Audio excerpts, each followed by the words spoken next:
FESP, mais que educação, responsabilidade com o futuro.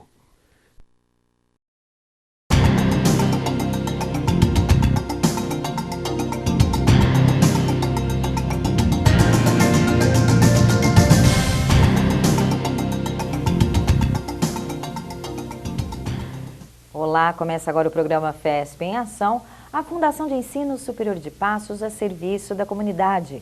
No programa de hoje, a história da dança e os benefícios para crianças e adultos. A reportagem é de Marcelo Augusto. Caminhando ao lado do teatro e da música, a dança é uma das artes cênicas mais antigas que se tem notícia. No Antigo Egito, a dança homenageava os deuses. Já na Grécia, era empregada durante os Jogos Olímpicos. Rituais que eram tradicionais em cada tribo, em cada vila. Então, ritual, por exemplo, do fogo, ritual da colheita. Então, tudo isso os povos antigos usavam muito a dança. E hoje a dança está muito diversificada. Então, a gente vê cada parte da sociedade praticando uma determinada modalidade de dança, como o hip hop, que é a dança de rua, o balé clássico, também é sapateado e vários outros tipos de dança, de grupo, né? Então a gente vê que a dança é uma expressão humana, é uma expressão de arte, que o corpo fala aquilo que está dentro da alma. A dança se caracteriza pelo uso do corpo com movimentos previamente estabelecidos ou improvisados, sempre acompanhado de sons como forma de dar ritmo aos movimentos.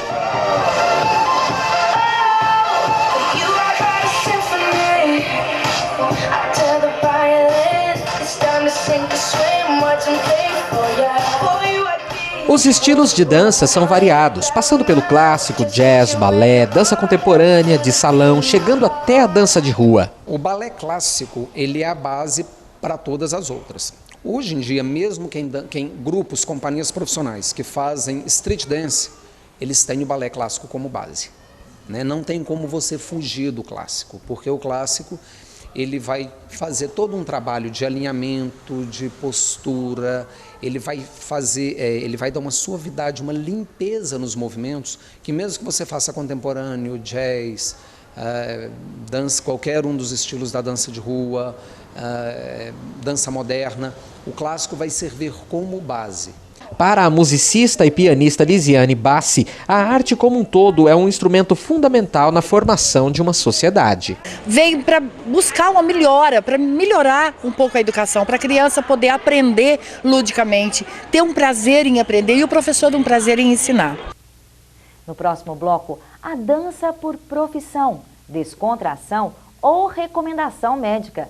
Não importa o motivo, o importante é movimentar o corpo. Já já voltamos.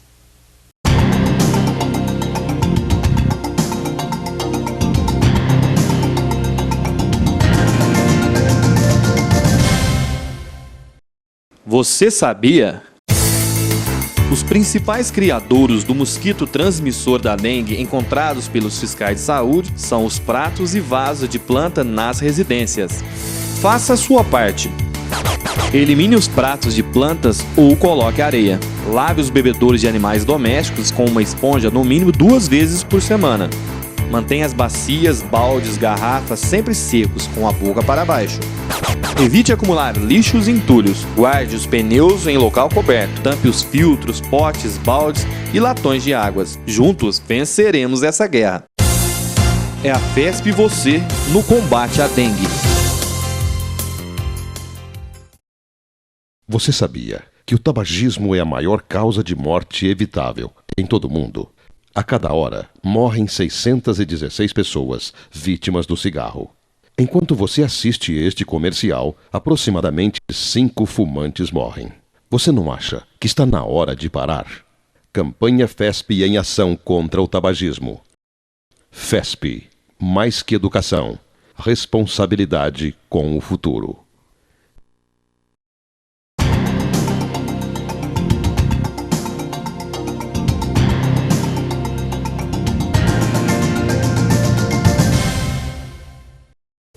De volta com o programa FESP em Ação, a Fundação de Ensino Superior de Passos a serviço da comunidade. No programa de hoje estamos falando sobre a dança e como ela faz a diferença na vida de quem a pratica. A reportagem é de Marcelo Augusto. A diretora da Faculdade de Educação Física da FESP explica a correlação entre a dança e a ginástica como atividade física e de lazer. Pode usar os movimentos da ginástica e da dança, porque ambas são disciplinas pertencentes ao curso de Educação Física. Então, quando você joga para o ambiente escolar a dança e a ginástica, você consegue integrar essas duas disciplinas de forma conjunta, porque ambos os movimentos são muitos idênticos.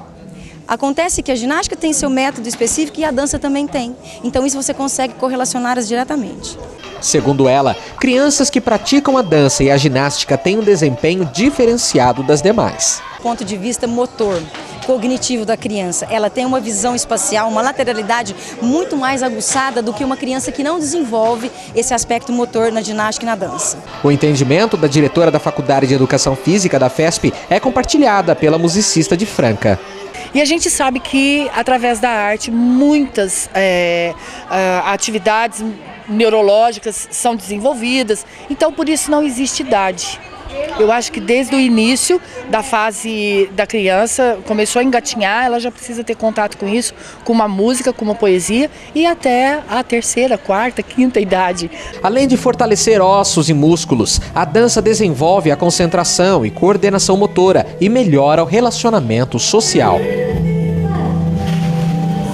A participação de homens na dança ainda é cercada de muito preconceito, que segundo o dançarino e professor é por falta de conhecimento. Que a dança ela é toda baseada no masculino.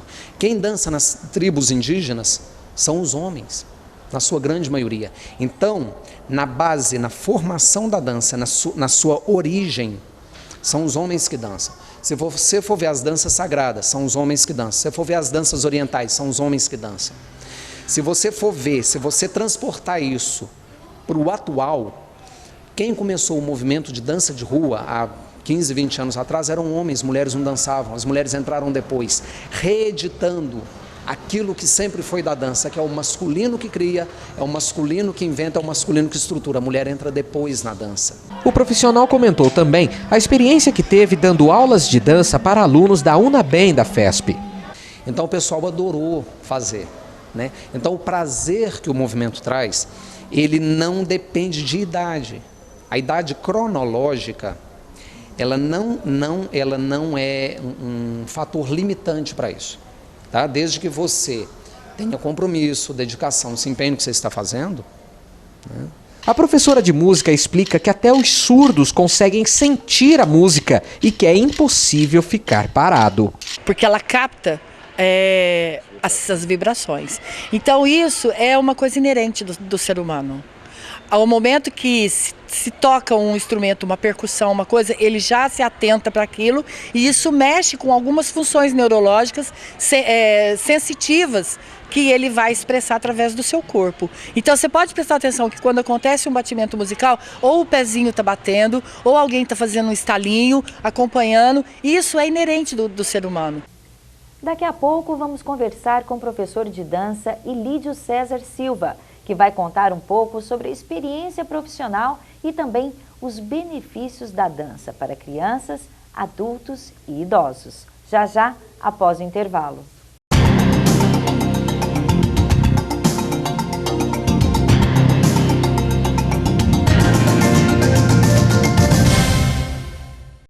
Não jogue lixo nas ruas ou em terrenos baldios.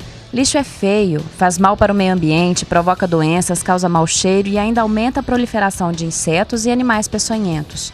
O lixo acumulado entope os bueiros e impede o escoamento da água, e isso aumenta o risco de enchentes e alagamentos. Evite esses transtornos. Cuide do lugar onde você vive.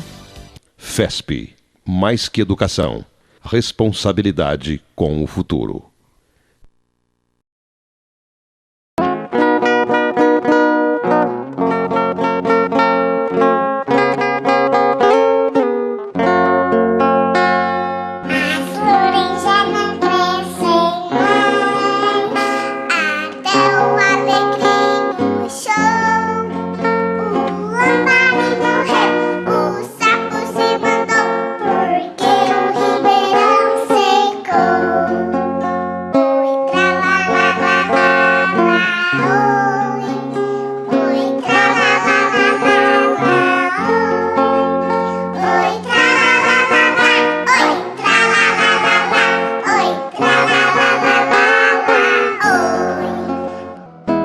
Preserve nossas nascentes.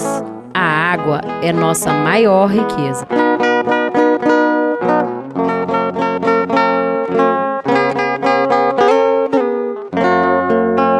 FESP, mais que educação, responsabilidade com o futuro. Renato, 17 anos, morto por overdose de cocaína. Juliana, 22 anos, morta por overdose de heroína. João Pedro, 38 anos, morto por overdose de crack. Silvio, 20 anos, morto por traficantes que cobravam dívidas. E você, qual a sua participação? Você vende? Você usa drogas? Você denuncia ou finge que não vê? Talvez você ainda não seja vítima direta. Mas até quando? Ligue 181 e denuncie, antes que a próxima vítima seja você. Campanha de conscientização contra o uso e tráfico de drogas. A realização: Polícia Militar de Minas Gerais.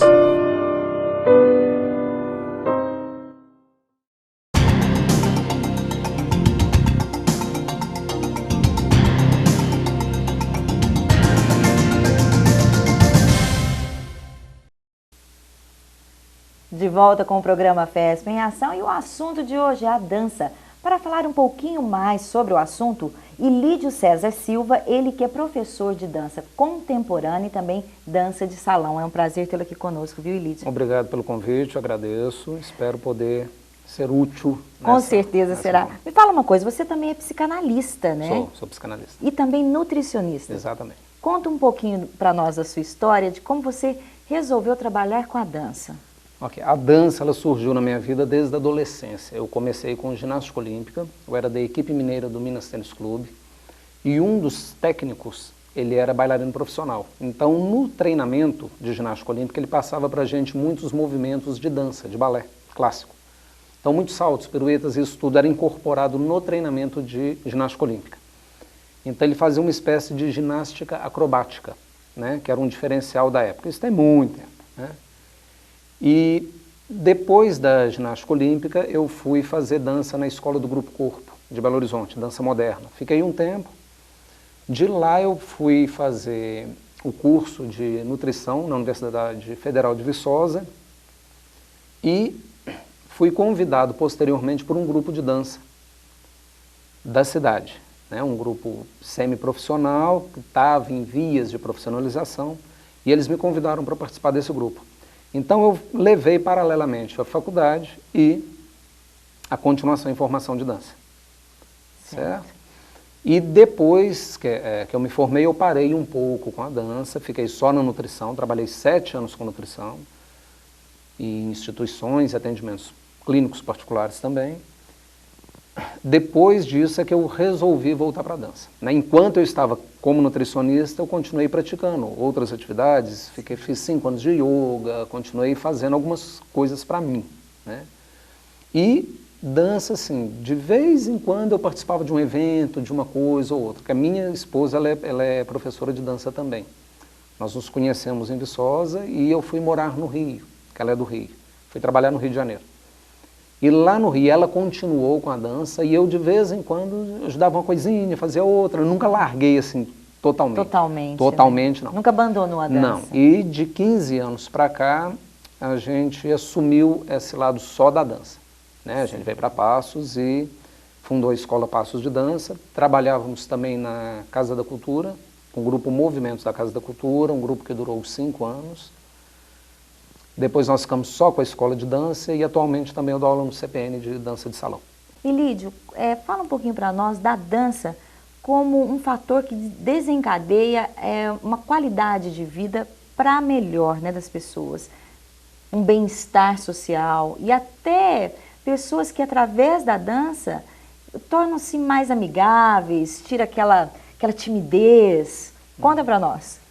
Então, a dança, ela tem como característica esse fator de integração, né? Se você analisar a história da dança através dos povos, ela não começou em academias, né? Dança-se nas tribos indígenas, dança-se para celebrar aspectos da natureza, danças sagradas. Então a dança ela sempre foi um fator de integração e de celebração dos povos, né? Então se você olhar toda a trajetória da humanidade, a dança sempre esteve inserida em algum contexto social. Deve ter algum motivo para isso, né? Não são só fatores mecânicos e estéticos. Então você tem vários rituais em que um elemento dança está fortemente inserido, às vezes até como foco central, né? Então o que ocorre em termos de bem-estar, de melhoria de qualidade de vida, é algo que você percebe assim, é notório, é claro. É notório. É notório, é claro. Tá? Teve algum caso, por exemplo, de alunos, pessoas mais velhas, sim, que estavam entrando até em depressão e através da dança redescobriram a vontade de viver? Sim, tem. Tem porque ao longo da vida nós vamos acumulando couraças musculares. Tá? O que é isso? São pontos de tensão.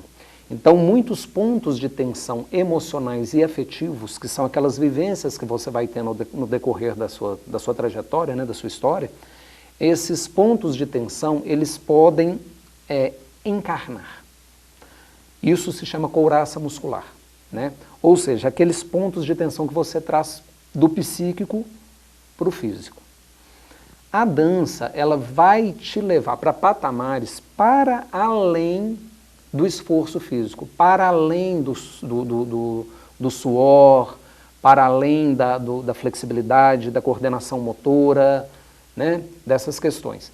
Então, você vai entrar em contato, talvez por esse registro ancestral que a gente tenha de celebrações e ritualísticas usando o movimento, né? Então, de alguma forma, você vai entrar em contato com pontos do seu corpo que você praticamente desconhece, que você não mexe normalmente. Então, você vai desfazer você vai fazer agora o caminho inverso. Desfazendo essas couraças musculares, você pode desfazer algumas amarras afetivas e psíquicas, entendeu? Então você vai entrar num circuito em que o movimento em forma de dança vai te tirar desses pontos de fixação, percebe? Então nesse sentido a gente observa isso acontecer muito. As crianças, né, que logo, desde cedo, já querem fazer balé, qual a idade ideal, em primeiro lugar, para começar a fazer balé clássico? A gente faz a iniciação em balé com 4 anos, a partir dos 4 anos. Antes disso, você não tem um sistema nervoso central todo formado. Então, antes disso, o ideal é que a criança brinque à vontade. Chega muita mãe lá de menina de 2 anos. Ah, porque ela já dança. Ela vai dançar. É natural, é um movimento natural do ser humano, né? Tanto que você vê, às vezes, alguns adultos vão dançar, vão na dança de salão, eles ficam sacudindo como se fosse um bebê. É a mesma movimentação, é a mesma coisa. Né? Então, aquele sacudidinho do neném, às vezes, alguns adultos ficam só nesse ponto. Só nesse sacudir. Então, a criança, até os 4 anos, ela tem que explorar o corpo dela. Ela tem que explorar o espaço, o peso, a fluência, de uma forma mais espontânea. Quando você entra no balé, é claro que existe toda uma formação lúdica voltada para aquela faixa etária. Só que ali não é parque de diversão. Então você não pode ficar só no lúdico. Você tem que fazer um lúdico e esse lúdico, aos poucos, ele tem que ir se integrando na técnica. Então, antes dos 4 anos, não é aconselhável que você faça isso com a criança, que você direcione tanto ela. Entendi. Entende? E a partir dos 4 anos, quando a mãe percebe que a filha tem aptidão para o balé? Né? Porque muitas vezes é mais a mãe que está querendo que a filha faça o balé do que a própria criança. Como que vocês trabalham isso? Então, isso é muito variável, né? Então, dentro de todas as qualidades que você espera para a formação de um bailarino profissional, que depois vai fazer carreira com isso, ou vai ter um aprofundamento, essas qualidades elas podem surgir em momentos diferentes. Então, às vezes a menina, ela tem a mãe acha que a menina é muito flexível, ela abre as pernas, ela é isso, ela é aquilo. Às vezes o que você tem ali é uma frouxidão ligamentar, uma hipotonia muscular. Então, isso que a princípio parece que é algo positivo, Daí a pouco você vai ver que quando você precisa do tônus, para alguns elementos da dança, a criança não tem, ela não responde. Por isso a importância de se procurar sempre uma academia responsável. Exatamente. Porque isso pode ser um perigo para a criança. Pode levar alguns problemas ortopédicos, principalmente. Né? Questões ortopédicas que depois você vai custar para poder consertar, né? Aquilo que foi mal trabalhado. Então, o que ocorre? Às vezes a criança não demonstra tanta aptidão assim no início. Pela vontade, pela força de vontade dela, pela disciplina, pela dedicação, pelo método e tudo, daí a pouco ela superou aquela que inicialmente parecia mais talentosa. Isso acontece demais. Demais. Até porque às vezes aquela que acha que é tão talentosa, ela não se esforça tanto. Então varia muito, não tem uma previsibilidade. Tem meninas, né? Tem meninas que você bate o olho e você fala, opa, essa aí é... Né, a gente brinca, fala, essa aí é Bolshoi. Quer dizer, que tem todas as características, tem o tônus, tem a flexibilidade, tem a postura, tem a disciplina, tem tudo. Né, porque é um conjunto muito grande de características. E aí o que ocorre? À medida que essa criança vai desenvolvendo, vai se tornando adolescente, aquilo realmente vai aprimorando e ela tem gosto e vontade, a gente encaminha para a profissionalização. E várias crianças daqui, por exemplo, aqui em Passos, alguma criança já foi, já nós temos 3 bailarinos profissionais que saíram da escola. Uma em Ribeirão Preto, acabou a profissionalização em Ribeirão Preto, e 2 em Belo Horizonte. Inclusive um ainda está no Balé Jovem do Palácio das Artes, compondo o Balé Jovem. Vamos falar um pouquinho então de dança de salão. Né? Que todo mundo, muita gente tem vontade de fazer dança de salão. Quem que pode fazer? Qual a idade certa? É para pessoas mais velhas, para jovens? Fala um pouquinho da importância dessa dança tão gostosa. Então, a dança de salão a gente aconselha que se tenha pelo menos 14 anos de idade. Né? Tem grupos, tem escolas que pegam meninos de 8, 7 anos e faz. Fica bonitinho, fica uma gracinha. Só que o que ocorre? A dança de salão ela traz muita intimidade. Então existe uma proximidade muito grande do casal, né? Uma dança feita em parceria. Então a gente, por exemplo, eu não trabalho com criança em dança de salão. Eu acho que é uma proximidade física e um grau de intimidade que não está no momento ainda. Não é hora de se estimular esse tipo de coisa. Então a gente sempre aconselha, sempre fala, ó, a partir dos 14 anos já pode começar, né? E muitos adolescentes, já tivemos muitos adolescentes fazendo aula no CPN. Eu tenho muitas adolescentes que fazem na escola para 15 anos, né, eventos de 15 anos. E o rendimento é sensacional. E as pessoas mais velhas? Procuram muito? Procuram também. Algumas com um pouquinho mais de limitação, porque nunca tiveram nenhuma experiência. Porém, essas limitações, elas são todas vencidas, né? O importante na dança de salão não é a performance igual no balé. Aí o foco da aula já é outro. Você não precisa ter um rendimento e uma performance. Nenhuma técnica específica? Técnica tem. Tem uma técnica. Tem um jeito de trabalhar os passos. Tem uma técnica, tem toda uma condução, tem uma postura correta. Existem alguns passos básicos que são dados. Não que sejam só aqueles. Né? Até porque o caminho da dança de salão ele é inverso, ele vem do salão para as escolas, ele não vai das escolas para o salão. Né? Então não existe assim muito certo e errado em dança de salão. Isso é certo, isso é errado. Não é muito assim não. O importante é que o casal tenha prazer em compartilhar aquele momento, isso é o mais importante.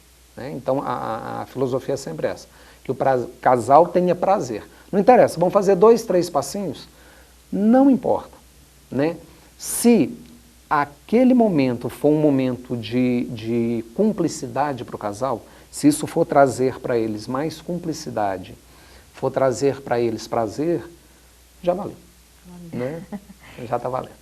Oi, Lídia, para a gente encerrar a nossa entrevista, gostaria que você falasse um pouquinho sobre a dança contemporânea. A dança contemporânea é um movimento que, no Brasil, surgiu há mais ou menos uns 20 e poucos anos, né? E ela tem uma liberdade, né, de você conjugar outros elementos cênicos. Então você pode fazer teatralização, você pode usar elementos de clown, você pode usar, usa-se muito, uma tendência atual é usar muito digitalização, né? Então às vezes o bailarino está dançando com câmeras coladas no corpo, fazendo projeções, usa-se muito tecnologia em dança contemporânea. Olha que tá? interessante. E é uma movimentação assim, você precisa ter uma base, né? Normalmente a base é clássica, para que você tenha movimentos mais limpos, mais polidos, mas não obrigatoriamente, né? O que a gente observa em todos os grandes grupos de dança contemporânea é que a base é clássica, não tem jeito. Porém, você pode pegar esses outros elementos, essas outras modalidades de dança e conjugar. Então, o que você vai fazer, na realidade, é dar uma quebra no clássico, né? Então, você vai dar uma mexida naquela estética do clássico. E fica extremamente bonito, extremamente sensível, extremamente moderno. É uma coisa assim, é um estilo que encanta, né? E se você sai daquela questão do clássico de repertório, principalmente, que são aquelas coreografias repetitivas. Ou seja, totalmente inovador. Totalmente inovador, Tá certo. E Lídio, no mais eu acho que a gente tem aquele ditado, quem canta seus males espanta, deve ter também quem dança seus males espanta. No mais, vamos todo mundo dançar um pouquinho, né? Vamos dançar um pouquinho. Dançar literalmente. Dançar literalmente. Muito obrigada pela sua participação. Okay, sucesso aí com o seu trabalho. Foi um prazer. O FESP em Ação fica por aqui. Se você quiser participar do nosso programa, ligue para o 3529-6069. E até o nosso próximo encontro.